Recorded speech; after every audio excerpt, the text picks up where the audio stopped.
a Napoleón en Egipto y el golpe de Brumario, el Directorio. El año 1798 encuentra a Francia sumida en una profunda crisis que amenaza con devorar los logros de la revolución. El Directorio, ese gobierno de 5 hombres que surgió tras el terror, se tambalea bajo el peso de sus propias contradicciones. Por un lado, debe defender los principios revolucionarios contra las monarquías europeas coaligadas. Por otro, debe controlar las fuerzas radicales internas que aún claman por una revolución más profunda. En los salones parisinos, los ciudadanos susurran sobre la corrupción que corroe las instituciones. Los asignados, esa moneda revolucionaria respaldada por los bienes confiscados al clero, han perdido prácticamente todo su valor. Un pan que costaba 4 sueldos antes de la revolución, ahora cuesta más de 200 asignados. Las colas interminables frente a las panaderías son el testimonio silencioso de una economía al borde del colapso. Los generales de la República han emergido como los nuevos señores de Francia. Hoche, muerto prematuramente en 1797, había demostrado que un militar republicano podía ser tan eficaz como cualquier aristócrata del antiguo régimen. Moreau controla el ejército del Rin con mano firme. Jourdan ha demostrado su valía en múltiples campañas, pero entre todos ellos uno destaca con luz propia: Napoleón Bonaparte, el corso que a los 28 años ya ha humillado a Austria y convertido Italia en un mosaico de repúblicas hermanas. El problema del Directorio es evidente, depende de estos generales para su supervivencia, pero estos mismos generales representan una amenaza mortal para el orden civil. Cada victoria militar aumenta su prestigio y disminuye la autoridad civil. Es un círculo vicioso que el Directorio conoce bien, pero que no puede romper sin arriesgar la supervivencia de la República. La conspiración oriental, gestación de la campaña de Egipto. En los elegantes salones del Institut de France, un grupo de intelectuales y políticos ha comenzado a gestar una idea audaz que cambiará el curso de la historia. Charles Maurice de Talleyrand-Périgord, ese aristócrata convertido en revolucionario por conveniencia, exobispo que juró la constitución civil del clero, presenta ante el Directorio un plan que parece salido de los sueños más ambiciosos de Alejandro Magno. La idea es seductora en su simplicidad y aterradora en su complejidad: conquistar Egipto para cortar las comunicaciones británicas con la India, esa joya de la corona que alimenta el comercio inglés. Pero detrás de esta justificación geopolítica se esconde una motivación más inmediata y práctica: alejar de Francia a Napoleón Bonaparte, cuya popularidad creciente inquieta profundamente a los directores. Bonaparte, recién regresado de su triunfal campaña italiana, se pasea por París como un conquistador romano.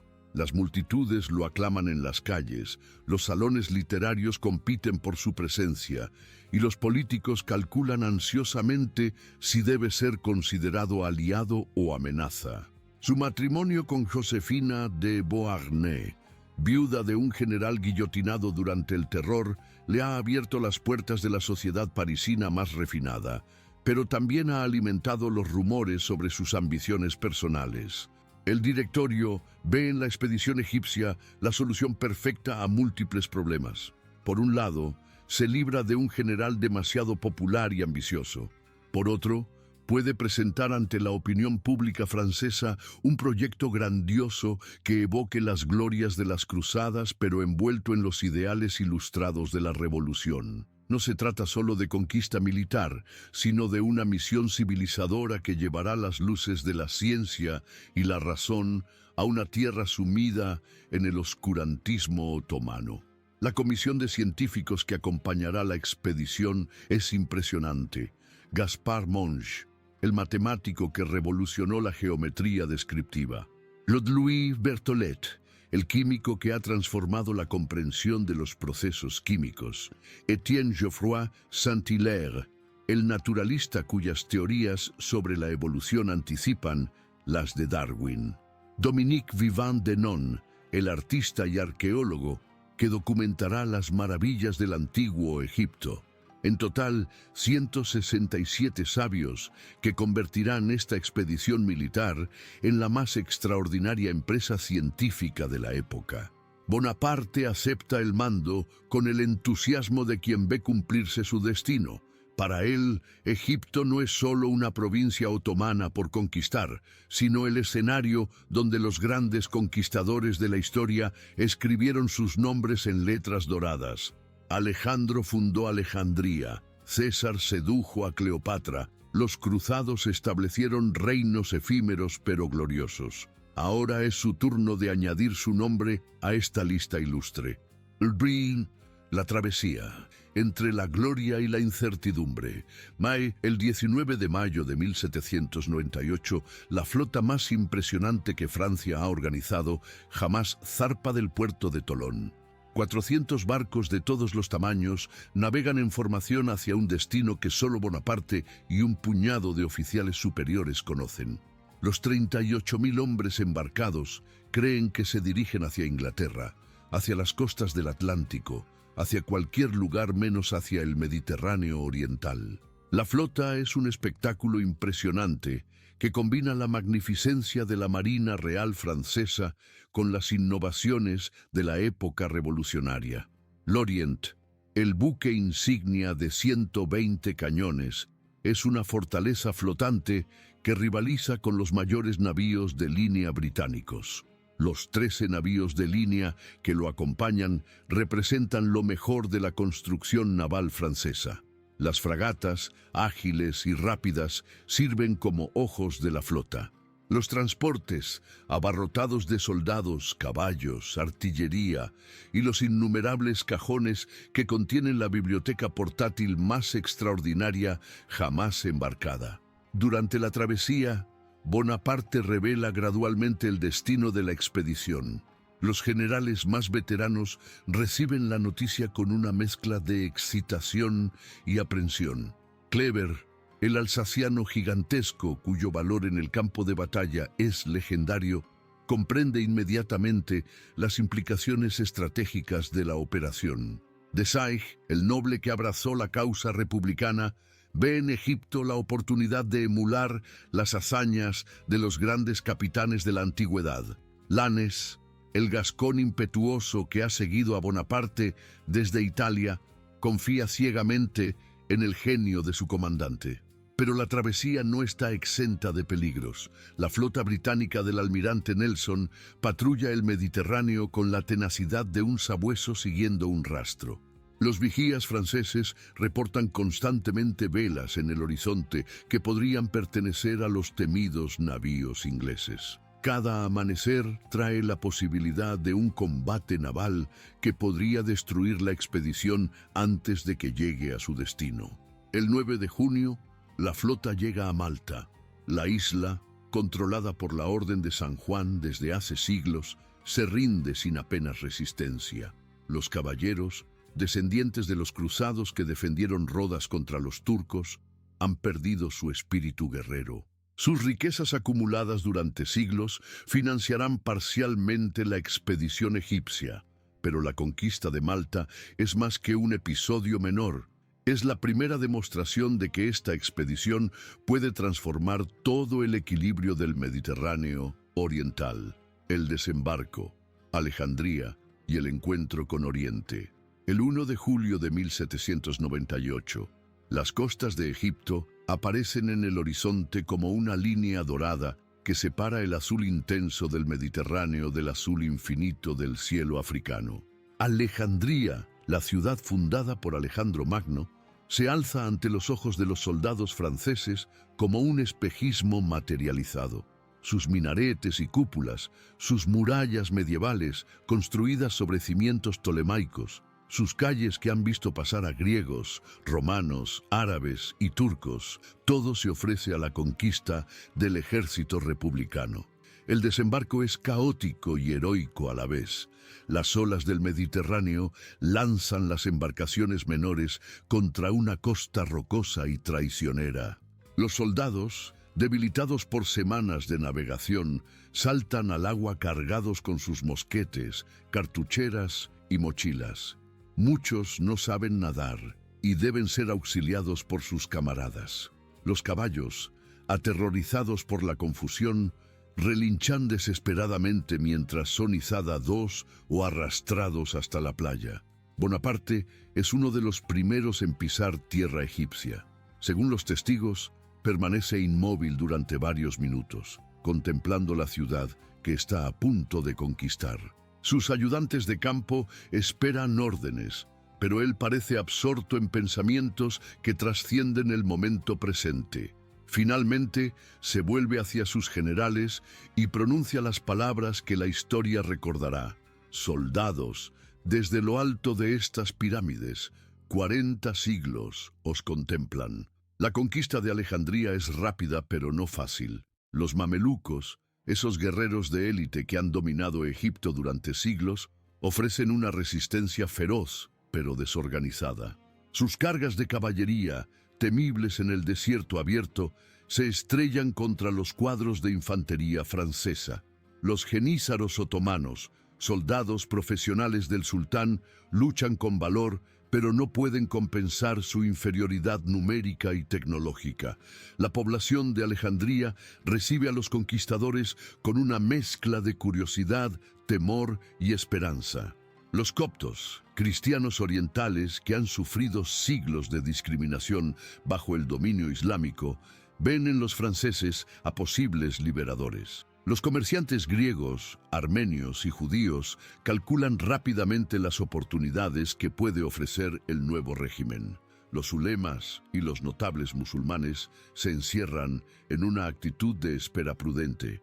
Bonaparte comprende inmediatamente que la conquista militar es solo el primer paso de una transformación mucho más compleja.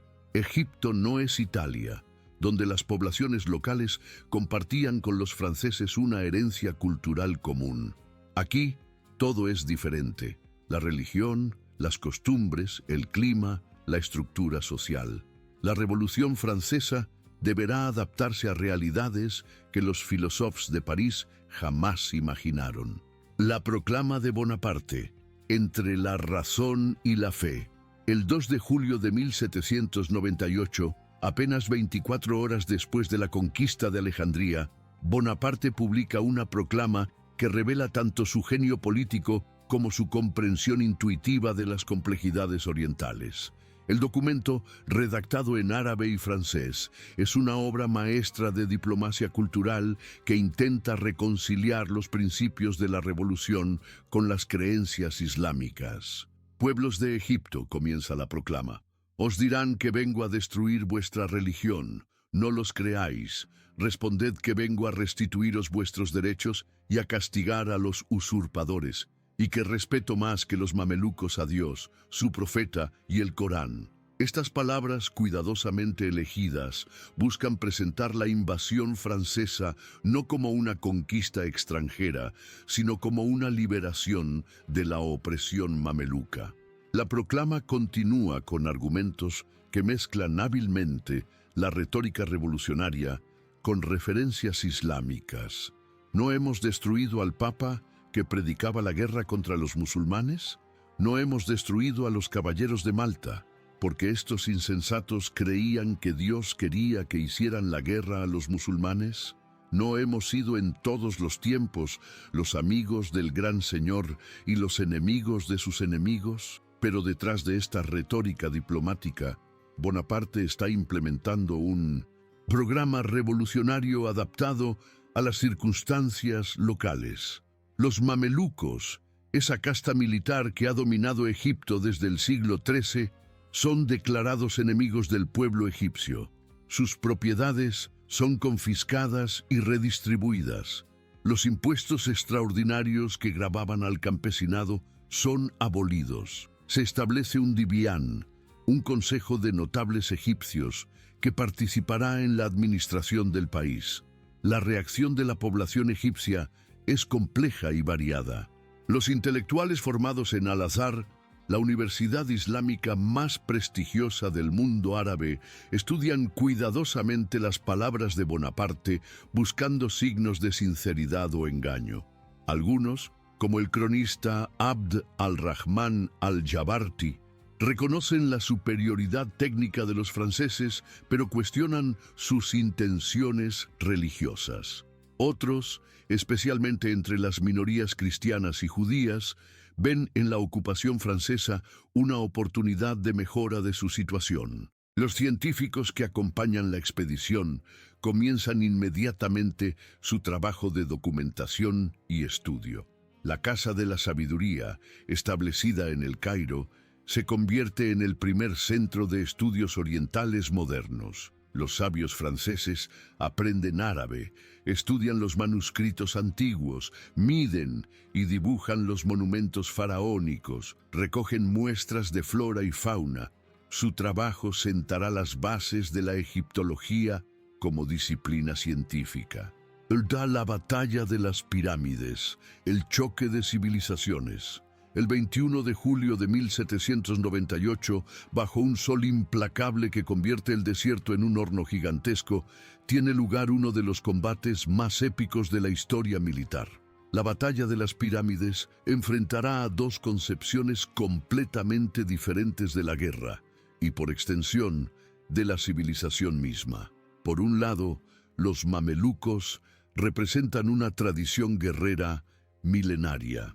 Estos soldados de élite, originalmente esclavos caucásicos, entrenados desde la infancia en las artes de la guerra, han dominado Egipto durante más de 500 años. Sus jefes, Murad Bey e Ibrahim Bey, son guerreros experimentados que han sobrevivido a décadas de conflictos internos y externos. Sus tropas, montadas en magníficos caballos árabes, armadas con sables damascenos y pistolas turcas, representan lo mejor de la caballería oriental. Por otro lado, el ejército francés encarna la revolución militar moderna. Los soldados republicanos, veteranos de las campañas europeas, han perfeccionado las tácticas que han humillado a las monarquías del continente. Sus mosquetes, más precisos y de mayor alcance que las armas mamelucos, disparan en salvas coordinadas que pueden detener cualquier carga de caballería. Sus cañones, servidos por artilleros entrenados en las escuelas técnicas de la Revolución, pueden abrir brechas devastadoras en las formaciones enemigas. La batalla comienza al amanecer cuando las fuerzas mamelucos aparecen en el horizonte como una nube de polvo dorado. 20.000 jinetes avanzan en formación extendida, sus armas brillando bajo el sol naciente, sus gritos de guerra resonando a través del desierto. Es un espectáculo magnífico y aterrador que evoca las cargas mongolas de Gengis Khan o las conquistas árabes del siglo VII. Bonaparte ha desplegado sus tropas en formación de cuadros, esa formación táctica que ha demostrado su eficacia contra la caballería europea. Cada cuadro está formado por 600 hombres dispuestos en 4 filas. Los soldados de las filas exteriores apuntan sus bayonetas hacia afuera, creando un erizo de acero impenetrable. Los de las filas interiores cargan y disparan sus mosquetes, manteniendo un fuego continuo. Los cañones, situados en los ángulos de los cuadros, barren con metralla cualquier enemigo que se aproxime. La primera carga mameluca es espectacular pero ineficaz. Los jinetes se lanzan contra los cuadros franceses con el valor suicida de los guerreros fanáticos, pero sus sables y pistolas son inútiles contra las bayonetas y los mosquetes republicanos. Las salvas francesas ciegan las primeras filas mamelucos como la guadaña ciega el trigo. Los caballos sin jinete galopan enloquecidos por el campo de batalla, sus relinchos mezclándose con los gritos de los heridos. Murad Bey intenta romper la formación francesa con cargas repetidas, pero cada asalto se estrella contra los cuadros republicanos como las olas contra un acantilado. Sus mejores guerreros caen uno tras otro, sus cuerpos cubiertos de oro y sedas extendidos sobre la arena ardiente. La superioridad tecnológica y táctica francesa se impone inexorablemente sobre el valor individual mameluco. Al mediodía, la batalla ha terminado. Los mamelucos supervivientes huyen hacia el sur, dejando tras de sí más de 2000 muertos y un botín fabuloso. Los soldados franceses recogen sables damasquinados, pistolas con incrustaciones de marfil, arneses decorados con piedras preciosas. Pero el verdadero botín de la victoria es estratégico. El camino hacia el Cairo está abierto. Bonaparte, contemplando el campo de batalla desde lo alto de la Gran Pirámide, comprende que ha logrado algo más que una victoria militar. Ha demostrado la superioridad de la ciencia occidental sobre la tradición oriental, de la disciplina republicana sobre el valor feudal, de la razón ilustrada sobre el fanatismo medieval. Es un momento histórico que marca el comienzo de la dominación europea sobre Oriente. El Cairo, capital de un nuevo orden. La entrada de Bonaparte en el Cairo, el 24 de julio de 1798, es un acontecimiento que trasciende lo meramente militar para convertirse en un símbolo del encuentro entre dos mundos. La capital de Egipto, con sus 300.000 habitantes, es una de las ciudades más grandes e importantes del Imperio Otomano. Sus calles estrechas y laberínticas, sus bazares abarrotados de mercancías de 3 continentes, sus mezquitas centenarias y sus palacios mamelucos representan la síntesis de 1000 años de civilización islámica. La población cairota recibe a los conquistadores con sentimientos encontrados. Por un lado, el fin de la dominación mameluca es bienvenido por una población que ha sufrido décadas de exacciones e injusticias. Los impuestos extraordinarios, las confiscaciones arbitrarias, los reclutamientos forzosos han convertido la vida de los egipcios comunes en un calvario permanente. Por otro lado, la llegada de soldados cristianos europeos despierta temores ancestrales relacionados con las cruzadas y la dominación extranjera. Bonaparte comprende que la pacificación de Egipto depende tanto de su capacidad para ganarse a la población local como de su superioridad militar. Su primera medida es la creación del Divan General, un consejo compuesto por 9 ulemas, notables y comerciantes egipcios que participará en la administración del país. Es una innovación revolucionaria que introduce elementos de representación popular en una sociedad tradicionalmente autoritaria. El jeque Abd Allah al-Sharqawi, rector de la Universidad de Al-Azhar, se convierte en una figura clave de la colaboración entre franceses y egipcios. Este hombre erudito, conocedor tanto de la teología islámica como de las ciencias naturales, ve en la ocupación francesa una oportunidad para modernizar Egipto sin renunciar a su identidad musulmana. Sus conversaciones con los sabios franceses sobre matemáticas, astronomía y medicina sorprenden por su profundidad y erudición. La Casa de la Sabiduría, establecida en un palacio mameluco confiscado, se convierte en el símbolo de la misión civilizadora francesa. Los científicos trabajan febrilmente en proyectos que van desde la mejora de la agricultura hasta la traducción de textos clásicos árabes. La imprenta árabe, establecida por primera vez en Egipto, publica el Courrier de l'Égypte, un periódico bilingüe que difunde tanto las órdenes del gobierno militar como artículos científicos y literarios. Pero detrás de esta fachada de colaboración cultural, las tensiones religiosas y sociales bullen como lava bajo un volcán aparentemente dormido. Los ulemas más conservadores predican en secreto contra los invasores infieles. Los comerciantes se quejan de las nuevas reglamentaciones comerciales. Los artesanos ven con inquietud la llegada de productos manufacturados europeos que pueden arruinar sus talleres tradicionales. El 21 de octubre de 1798, estas tensiones estallan en una revuelta que sacude los cimientos del nuevo orden francés. La noticia de la destrucción de la flota francesa en Abukir ha llegado a El Cairo, y la población comprende que los conquistadores están aislados y vulnerables. La rebelión comienza en las mezquitas durante la oración del viernes y se extiende rápidamente por todos los barrios de la ciudad.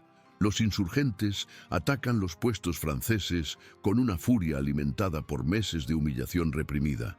Los gritos de Allahu Akbar resuenan por las calles mientras los rebeldes asaltan los edificios ocupados por los invasores. Durante 3 días, El Cairo se convierte en un campo de batalla donde cada calle, cada casa, cada mezquita es disputada palmo a palmo. Bonaparte responde con una dureza que revela el rostro implacable de la Revolución Francesa. La artillería bombardea la mezquita de Al-Azhar, santuario más sagrado del Islam sunita. Las tropas francesas saquean los barrios rebeldes y ejecutan sumariamente a los cabecillas de la insurrección. La represión es tan brutal como eficaz. En pocos días, la revuelta es sofocada y el orden francés restablecido. El desastre de Abukir. El sueño oriental se convierte en pesadilla. Mientras Bonaparte conquistaba El Cairo y se erigía en nuevo señor de Egipto, en las aguas del Mediterráneo se gestaba una catástrofe que transformaría su triunfal expedición en una trampa mortal. El almirante Horatio Nelson, ese marino de un solo ojo y un solo brazo que encarna el genio naval británico, había estado buscando la flota francesa con la tenacidad de un sabueso siguiendo un rastro. El 1 de agosto de 1798, Nelson encuentra finalmente a la flota del almirante Brueys, fondeada en la bahía de Abukir, cerca de Alejandría. Los navíos franceses, anclados en línea de batalla cerca de la costa, parecen estar en una posición inexpugnable. El almirante Brueys, confiado en la solidez de su posición, ha permitido que parte de su tripulación desembarque en busca de agua y provisiones. Pero Nelson es un innovador táctico que ha estudiado cada detalle de la guerra naval moderna. En lugar de atacar frontalmente la línea francesa, como dictaría la ortodoxia naval, decide dividir su flota para atacar desde 2 direcciones simultáneamente. Es una maniobra arriesgada que puede resultar en victoria total o desastre absoluto. La batalla comienza al atardecer, cuando los navíos británicos se acercan a la línea francesa aprovechando los últimos rayos del sol. El Vanguard de Nelson lidera el ataque, seguido por 13 navíos de línea que avanzan en perfecta formación. Los cañones franceses abren fuego cuando los ingleses están aún fuera de alcance efectivo, desperdiciando municiones preciosas en un bombardeo inútil. La táctica de Nelson es diabólicamente simple y eficaz. Mientras una parte de su flota ataca la línea francesa desde el mar abierto, otros navíos se infiltran entre la costa y los barcos franceses, atacándolos desde el lado más débil. Los navíos franceses se encuentran así bajo el fuego cruzado de 2 líneas enemigas, una situación táctica desesperada que ningún almirante puede superar. L'Orient, el magnífico buque insignia francés de 120 cañones, se convierte en el símbolo de la resistencia francesa. El almirante Brueys, mortalmente herido pero negándose a abandonar su puesto, dirige la batalla desde su cubierta ensangrentada. Sus cañones lanzan andanadas devastadoras contra los atacantes, pero la superioridad numérica británica es abrumadora. A las 10 de la noche, una explosión colosal ilumina la bahía de Abukir como si un segundo sol hubiera nacido en el agua. L'Orient, alcanzado por proyectiles incendiarios británicos, explota con toda su carga de pólvora. La deflagración es tan violenta que los combates se detienen durante varios minutos. Marinos franceses y británicos contemplan horrorizados la columna de fuego que se alza hacia el cielo estrellado. Cuando amanece el 2 de agosto, el desastre francés es total.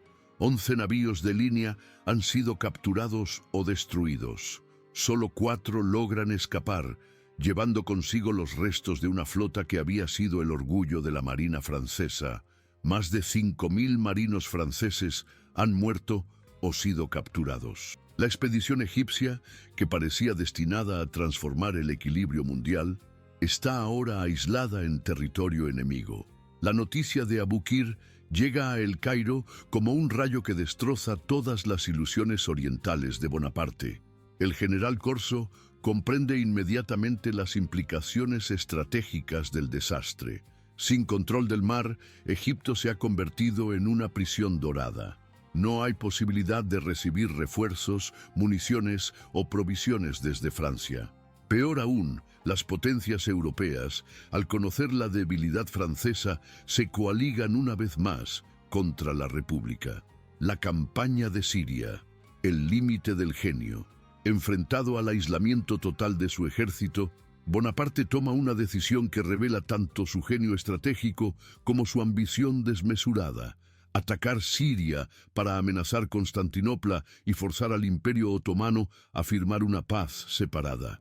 Es un plan audaz que evoca las conquistas de Alejandro Magno, pero que también lleva en su seno las semillas de la catástrofe. El 6 de febrero de 1799, 13.000 soldados franceses atraviesan el desierto del Sinaí en condiciones que recuerdan las peores páginas de la historia militar. El calor del día es insoportable, el frío de la noche penetra hasta los huesos, el agua es escasa y con frecuencia salobre. Los beduinos atacan constantemente las columnas francesas, apareciendo y desapareciendo como fantasmas del desierto.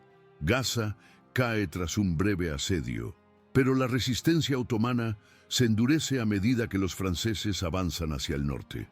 Jaffa, la antigua ciudad de los cruzados, opone una resistencia feroz que obliga a Bonaparte a revelar el rostro más sombrío de su carácter. Cuando la ciudad cae finalmente, los soldados franceses masacran a la guarnición otomana a pesar de las promesas de rendición honorable.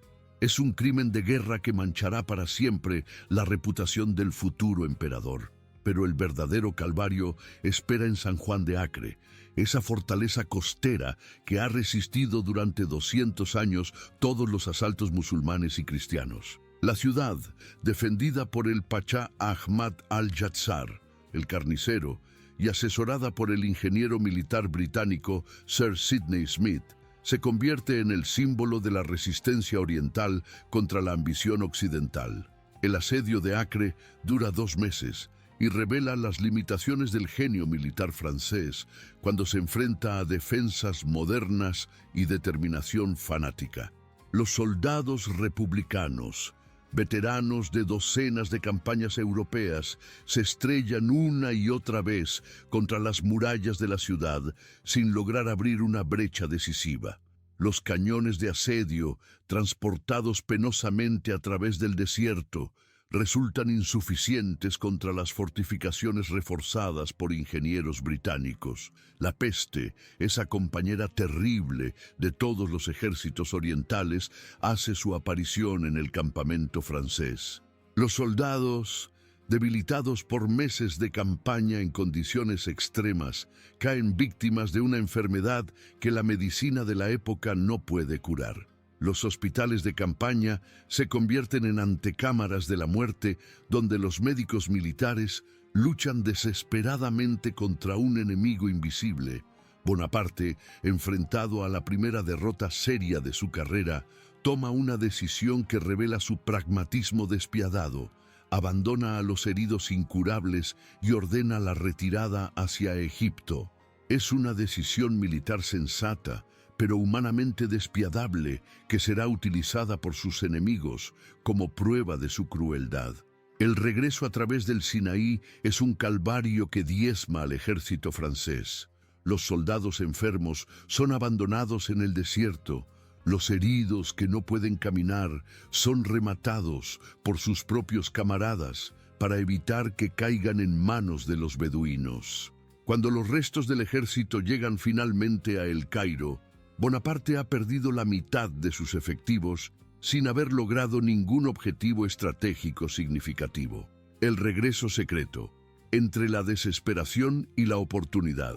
Mientras Bonaparte luchaba desesperadamente en las arenas de Siria, en Francia, la situación política evolucionaba hacia una nueva crisis que amenazaba con destruir todos los logros de la revolución. Las noticias que llegaban de Europa eran cada día más alarmantes. Austria y Rusia habían formado una nueva coalición. Los ejércitos republicanos retrocedían en todos los frentes. La economía francesa se hundía bajo el peso de una guerra que parecía no tener fin. El Directorio, ese gobierno de 5 hombres que había parecido encarnar la estabilidad republicana, se descomponía bajo la presión de fuerzas que no podía controlar.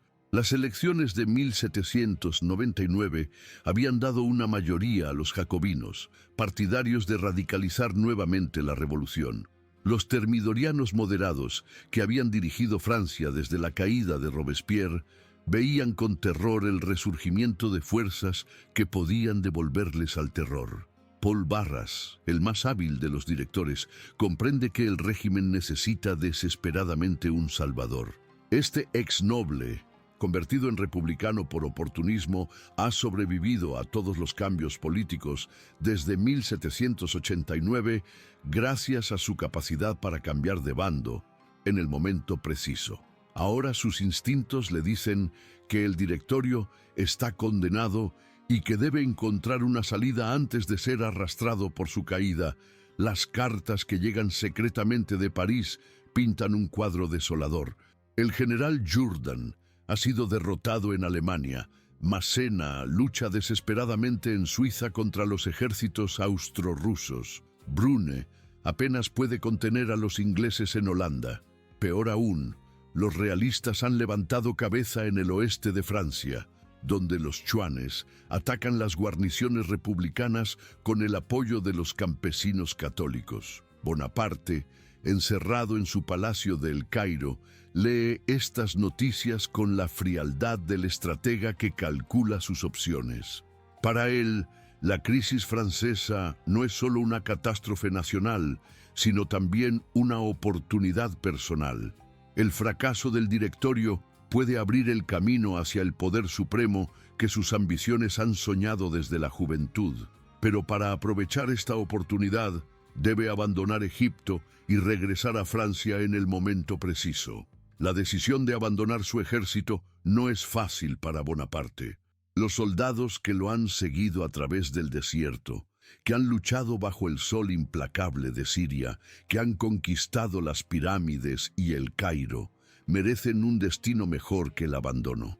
Pero la política es el arte de lo posible, y Bonaparte comprende que su destino personal está ligado al destino de Francia, no al de Egipto. El 22 de agosto de 1799, en el mayor secreto, Bonaparte embarca en la fragata Muiron acompañado por un puñado de fieles. Berthier, su jefe de Estado Mayor. Lannes, el bravo gascón que nunca lo ha abandonado. Murat, el brillante jinete que se ha casado con su hermana Carolina.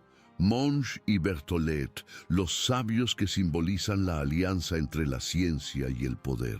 La travesía de regreso es tan peligrosa como la de ida. La flota británica patrulla todas las rutas del Mediterráneo y la captura de Bonaparte significaría un golpe mortal para Francia. Pero la fortuna, esa diosa caprichosa que siempre ha sonreído al corso, le permite atravesar las líneas enemigas sin ser detectado. El 9 de octubre de 1799, Bonaparte desembarca en Fréjus, en la Costa Azul. La noticia de su regreso se extiende por Francia como un reguero de pólvora. Las multitudes se agolpan en las calles para aclamar al héroe de Italia y Egipto. Los periódicos publican ediciones especiales narrando las hazañas del conquistador de las pirámides. Para la opinión pública francesa, Bonaparte no es el general que ha abandonado a su ejército, sino el salvador que regresa en el momento más difícil. La conspiración, los arquitectos del golpe. El París que encuentra Bonaparte en octubre de 1799 es una ciudad en ebullición, donde se mezclan la desesperación y la esperanza. el miedo al caos y el deseo de cambio. En los salones de la burguesía termidoriana, en los cafés frecuentados por los políticos, en los cuarteles donde se reúnen los generales, una misma pregunta obsesiona a todos. ¿Puede salvarse la República sin destruir la revolución? La crisis del directorio ha alcanzado un punto de no retorno. El gobierno, desacreditado por sus fracasos militares y su corrupción endémica, ha perdido toda autoridad moral. Los consejos legislativos, divididos entre jacobinos radicales y termidorianos moderados, son incapaces de adoptar medidas eficaces. La administración, minada por la desconfianza y la venalidad, funciona cada día peor. Francia, que hace 10 años conmovió al mundo con sus ideales revolucionarios, parece al borde de la desintegración. En este contexto de crisis, 3 hombres van a convertirse en los arquitectos del golpe que cambiará el destino de Francia y Europa. El primero es Emmanuel Joseph Sieyès, el ex sabate que redactó el famoso panfleto ¿Qué es el tercer Estado? En 1789. Este teórico de la revolución, elegido director en mayo de 1799, comprende que el régimen actual es insostenible y busca una reforma constitucional que fortalezca el poder ejecutivo. El segundo es Roger Ducos, director desde junio de 1799, hombre menos brillante que Sieyès, pero igualmente convencido de la necesidad de cambio. Ducos aporta a la conspiración su experiencia administrativa y sus conexiones en los círculos gubernamentales. Su adhesión al proyecto golpista le da una legitimidad institucional crucial. El tercero, y el más importante, es Charles Maurice de Talleyrand-Périgord, el exobispo convertido en diplomático que ha sobrevivido a todos los regímenes desde el inicio de la Revolución. Talleyrand, que fue uno de los arquitectos de la expedición egipcia, comprende mejor que nadie las ambiciones de Bonaparte y su potencial como hombre de Estado. Su genio consiste en presentar el golpe no como una conjura militar, sino como una reforma constitucional necesaria. La primera reunión entre Bonaparte y los conspiradores tiene lugar en la casa de Talleyrand, en la Rue du Bac, el 16 de octubre de 1799. El encuentro es discreto pero decisivo. Sieyès expone su proyecto de reforma constitucional que prevé la creación de un consulado de 3 miembros y el reforzamiento del poder ejecutivo. Bonaparte escucha atentamente, pero sus contrapreguntas revelan que su visión va mucho más allá de una simple reforma institucional. La conspiración se extiende rápidamente a otros círculos. Lucien Bonaparte, hermano del general y presidente del Consejo de los 500, aporta su influencia en la Asamblea Legislativa. Fouché, el ex-terrorista convertido en ministro de Policía, garantiza la neutralidad de las fuerzas del orden. Los generales Moreau, MacDonald y Leclerc aseguran el apoyo del ejército. Los banqueros y financieros, arruinados por la crisis económica, financian secretamente la operación. Pero el elemento más importante de la conspiración es la propaganda. Una campaña hábilmente orquestada presenta a Bonaparte como el único hombre capaz de salvar Francia del caos. Los periódicos publican artículos elogiosos sobre sus hazañas militares. Los salones parisinos difunden rumores sobre complots jacobinos que amenazarían la propiedad y la libertad. Se crea un clima de expectativa y temor que prepara la opinión pública para aceptar un cambio de régimen. 18. Brumario, el día que cambió la historia. El 9 de noviembre de 1799, según el calendario revolucionario, el 18 Brumario del año 8, amanece gris y frío sobre París. Es un día que parece igual a todos los demás, pero que encerrará en sus 24 horas los acontecimientos que cambiarán para siempre el destino de Francia y Europa. Los conspiradores han elegido cuidadosamente la fecha. Es sábado. Muchos diputados están ausentes de París. La vigilancia se ha relajado. A las 6 de la mañana, Bonaparte se reúne con sus hermanos José y Lucien en su casa de la Rue de la Victoire. El plan ha sido meticulosamente preparado durante semanas. Sieyès y Ducos, como directores, convocarán una sesión extraordinaria del Consejo de Ancianos, alegando la existencia de un complot jacobino. Los ancianos, aterrorizados por la perspectiva de un nuevo terror, votarán el traslado de las asambleas a Saint-Cloud y nombrarán a Bonaparte comandante de las tropas de París. A las 7, los primeros emisarios salen hacia las casas de los principales conjurados. Talleyrand recibe las últimas instrucciones diplomáticas. Debe preparar a los embajadores extranjeros para el cambio de régimen. Fouché confirma que la policía no intervendrá contra los golpistas. Los generales Murat y Lannes revisan las disposiciones militares. Las tropas leales rodearán los edificios gubernamentales sin dar la impresión de un golpe militar. A las 8, el Consejo de Ancianos se reúne en sesión extraordinaria en el Palacio de las Tullerías. La mayoría de los diputados ignora las verdaderas intenciones de los convocantes. Cornet de Saint-Étoise, uno de los conjurados, toma la palabra para denunciar complots terribles que amenazan la libertad pública. Su discurso, hábilmente construido, evoca los fantasmas del terror, sin nombrar explícitamente a los jacobinos. La votación es rápida y favorable a los golpistas. Por 102 votos contra 4, los ancianos decretan el traslado de las asambleas a Saint-Cloud para deliberar en la calma y la seguridad. Por 108 votos contra 11, nombran a Bonaparte comandante de todas las Fuerzas Armadas de la 17ª región militar, lo que incluye París y sus alrededores. A las 10, Bonaparte llega a las Tullerías rodeado de un brillante Estado Mayor. Su aparición causa sensación entre los diputados, que no esperaban ver al héroe de las pirámides en persona. Vestido con el uniforme simple de general republicano, Bonaparte pronuncia un discurso cuidadosamente preparado. La República perecía. Vosotros me habéis llamado, y yo he acudido. ¿Qué habéis hecho de esta Francia que os dejé tan brillante? Las palabras de Bonaparte electrizan a la asamblea. Algunos diputados aplauden entusiasmados, otros permanecen mudos de sorpresa.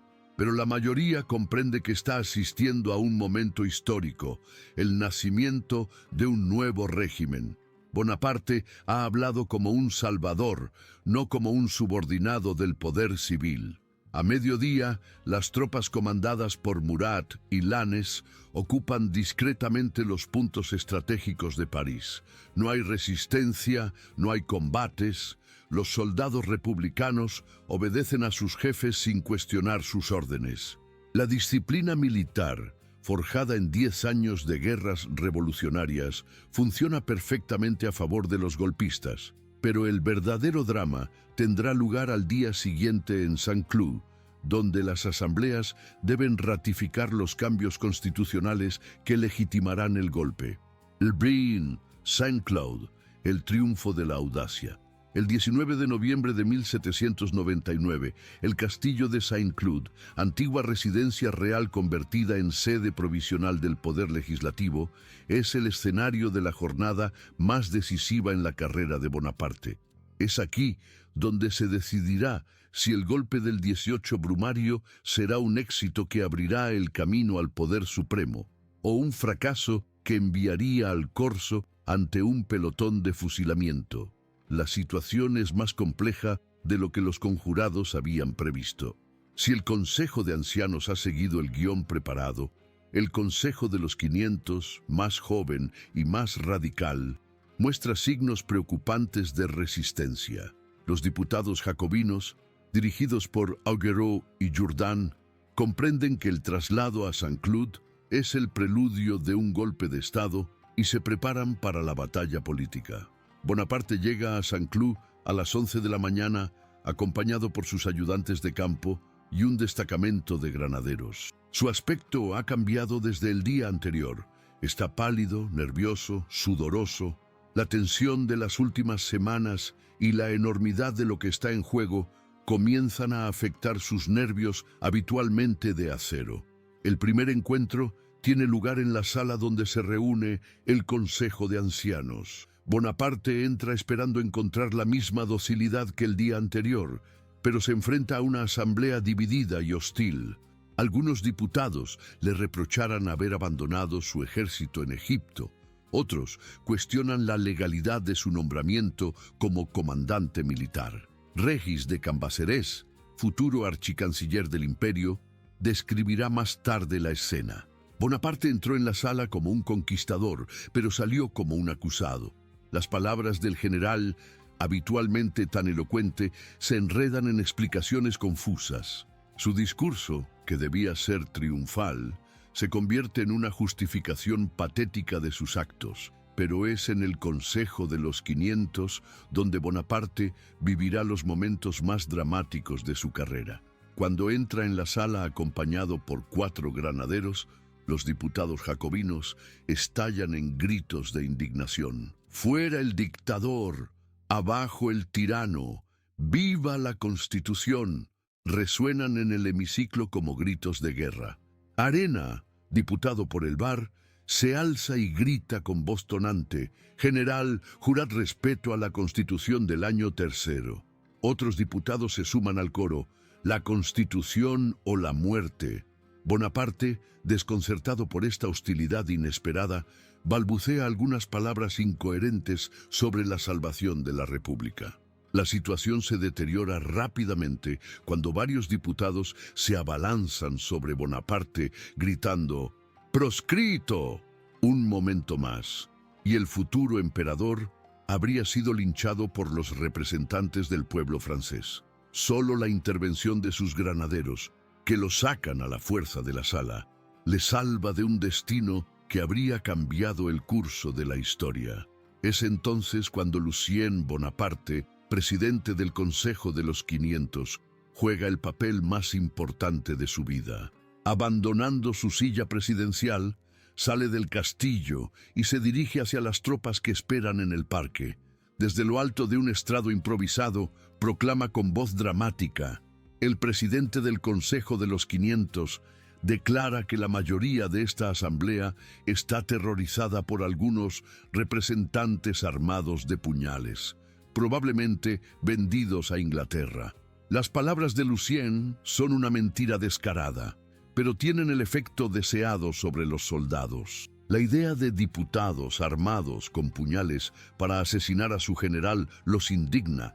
Cuando Lucien añade, sacando una espada: «Juro atravesar el pecho de mi hermano si alguna vez atenta contra la libertad de los franceses». El efecto teatral es completo. Murat, al frente de un destacamento de granaderos, recibe entonces la orden que cambiará el destino de Francia: «Echad a toda esa gente». Los soldados, convencidos de que están salvando la República de una conspiración realista, invaden el hemiciclo al grito de «¡Viva Bonaparte!». Los diputados huyen por las ventanas en una escena que tiene tanto de tragedia como de comedia. Algunos se esconden detrás de las cortinas, otros saltan al parque sin importarles la dignidad de sus funciones. En pocos minutos, la sala está vacía, salvo por los soldados que montan guardia. Al atardecer, Lucien convoca a los diputados dóciles que han permanecido en Saint-Cloud. Esta rump de la asamblea vota por unanimidad la abolición del directorio y la creación de una comisión ejecutiva consular de 3 miembros: Bonaparte, Sieyès y Ducos. La República ha muerto, el consulado ha nacido. Duna la noche del poder, el nacimiento del consulado. La noche del 19 al 20 de noviembre de 1799 es una de las más largas y decisivas en la historia de Francia. Mientras París duerme, ignorante del drama que se ha desarrollado en Saint-Cloud, Bonaparte y sus colaboradores trabajan febrilmente para dar forma jurídica y política al golpe que acaba de triunfar. En el castillo de Saint-Cloud, iluminado por 1000 velas, los nuevos dueños de Francia redactan las proclamas que anunciarán al pueblo francés el fin del directorio. Sieyès, el teórico constitucional, Insiste en presentar los acontecimientos como una reforma legal destinada a fortalecer las instituciones republicanas. Bonaparte, más pragmático, quiere proclamas breves y eficaces que tranquilicen a la burguesía y al ejército. La primera proclama, dirigida al pueblo francés, es una obra maestra de propaganda política. Franceses, al regresar a París, encontré la división en todas las autoridades y el acuerdo establecido solo sobre esta verdad, que la Constitución estaba medio destruida y no podía salvar la libertad. Todos los partidos venían a mí, me confiaban sus designios, me revelaban sus secretos y me pedían mi apoyo. Me negué a ser el hombre de un partido. La segunda proclama, dirigida a los ejércitos, es más directa y marcial. Soldados, el orden y la victoria han seguido vuestros pasos. Los enemigos de la República conocen vuestro valor y temen vuestros nombres. En vuestro triunfo, la patria esperaba su felicidad, pero enemigos intestinos se armaban contra vosotros y contra ella. Habéis corrido a conjurar esos peligros, habéis salvado la patria, pero el verdadero trabajo de la noche consiste en la distribución del poder entre los conjurados. Bonaparte, que ha arriesgado su vida y su carrera en la operación, exige la posición dominante en el nuevo régimen.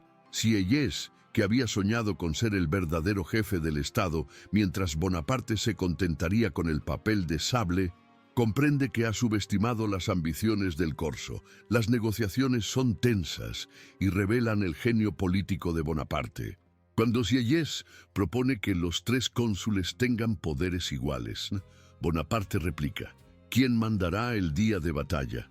Cuando se discute la duración del mandato consular, Bonaparte insiste en 10 años, período suficiente para consolidar su poder. Cuando se aborda la cuestión de las prerrogativas militares, Bonaparte no acepta ninguna limitación.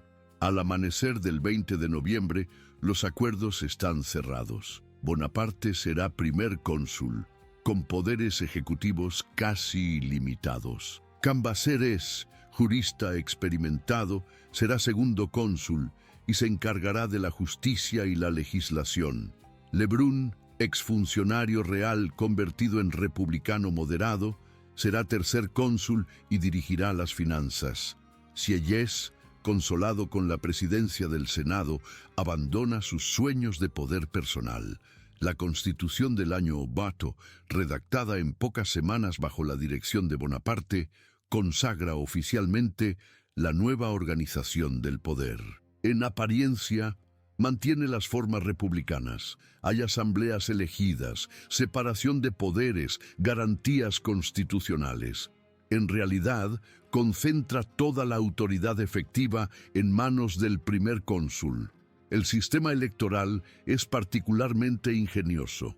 Los ciudadanos eligen listas de candidatos, pero es el gobierno quien designa efectivamente a los funcionarios entre estos candidatos. Se mantiene así la ficción de la soberanía popular mientras se garantiza el control gubernamental sobre la administración. Es una síntesis magistral entre los principios democráticos y las necesidades autoritarias. Dará signo: el nuevo régimen entre república y dictadura. Los primeros meses del consulado revelan la extraordinaria capacidad de Bonaparte para transformar una situación militar en una revolución política duradera. El Corso, que ha llegado al poder por la fuerza, comprende que solo podrá mantenerse en él ganándose el apoyo de la mayoría de los franceses.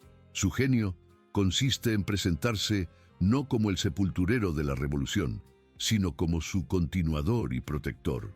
La política interior del nuevo régimen busca la reconciliación nacional después de 10 años de divisiones sangrientas. Bonaparte proclama una amnistía general que permite el regreso de los emigrados moderados. Los bienes nacionales, vendidos durante la Revolución, no serán devueltos a sus antiguos propietarios, lo que tranquiliza a los compradores burgueses y campesinos. La libertad de cultos es restablecida, pero sin privilegios para ninguna confesión. La reorganización administrativa es la obra más duradera del consulado. Bonaparte, que ha comprendido que el poder real reside en la administración más que en las asambleas, crea un sistema centralizado que sobrevivirá a todos los cambios de régimen. Los prefectos, nombrados directamente por el gobierno, reemplazan a las autoridades electivas departamentales. Los subprefectos y alcaldes son igualmente nombrados por el poder central. Esta centralización administrativa se inspira tanto en el modelo del antiguo régimen como en las innovaciones revolucionarias. Como los intendentes de la monarquía, los prefectos son agentes directos del poder central. Pero a diferencia del sistema anterior, la nueva administración se basa en el mérito más que en el nacimiento. Los funcionarios son reclutados por concurso y promovidos según sus capacidades. La reorganización de la justicia acompaña a la reforma administrativa. Bonaparte, que ha comprendido la importancia de un derecho uniforme para consolidar la unidad nacional, encarga a una comisión de juristas la redacción de un código civil que unifique las leyes francesas. El Código Napoleón, promulgado en 1804, será una de las obras más duraderas del nuevo régimen. En el plano económico, el consulado inaugura una política de estabilización que contrasta con las fluctuaciones del periodo revolucionario. La creación del Banco de Francia en 1800 proporciona al Estado los medios financieros que le faltaban. La estabilización monetaria, basada en el patrón oro y plata, devuelve la confianza a los agentes económicos. Los impuestos, recaudados por una administración eficaz, proporcionan recursos regulares al Estado. Pero es en el plano militar donde el genio de Bonaparte se revela con mayor brillantez. La campaña de Italia de 1800, coronada por la victoria de Marengo, restablece el prestigio francés en Europa. La paz de Amiens, firmada con Inglaterra en 1802, proporciona a Francia el respiro necesario para consolidar las reformas interiores. El ejército, reorganizado y disciplinado, se convierte en el instrumento de una nueva expansión europea. Epílogo, del consulado al imperio. El 18. Brumario ha sido más que un golpe de Estado. Ha sido una revolución que ha transformado Francia y Europa. Bonaparte, el oficial corso que soñaba con la gloria en las arenas de Egipto, se ha convertido en el arquitecto de un nuevo orden político que reconcilia los principios de 1789 con las necesidades del poder moderno. El éxito del consulado se mide por su capacidad para sobrevivir a todas las crisis que destruyeron a los regímenes anteriores. La conspiración realista de Cadoudal en 1804 no debilita el poder consular, sino que lo refuerza al justificar la transformación del consulado en imperio. La coalición europea de 1805 no amenaza la Francia napoleónica, sino que le proporciona la ocasión de brillar en Austerlitz. La Francia de 1804 es profundamente diferente de la de 1799. La revolución ha sido domesticada pero no traicionada. La igualdad civil, la libertad religiosa, la meritocracia administrativa son conquistas duraderas. Pero estas conquistas se han consolidado bajo la autoridad de un hombre que ha sabido encarnar tanto las aspiraciones populares como las necesidades del orden. Bonaparte, convertido en Napoleón I, ha realizado la síntesis que los revolucionarios buscaban desde 1789. La conciliación entre la libertad y el orden, entre la igualdad y la autoridad, entre la nación y el Estado. Esta síntesis, forjada en los campos de batalla de Europa y en los consejos de Estado de París, ha cambiado para siempre el rostro del mundo occidental. La expedición de Egipto, que parecía una aventura quimérica, ha sido en realidad el preludio de la más extraordinaria carrera política de la época moderna. Las pirámides que contemplaron la ascensión de Bonaparte han visto nacer al hombre que dominará Europa durante 15 años y cuya herencia política perdurará mucho más allá de su caída. El 18 Brumario no ha sido solo el fin de la Revolución Francesa, ha sido el comienzo de la Europa napoleónica, esa construcción política que anticipará, por sus ambiciones y sus contradicciones, los grandes proyectos continentales de los siglos siguientes. En los salones de Saint-Cloud, donde huían los diputados del directorio, nacía el mundo contemporáneo.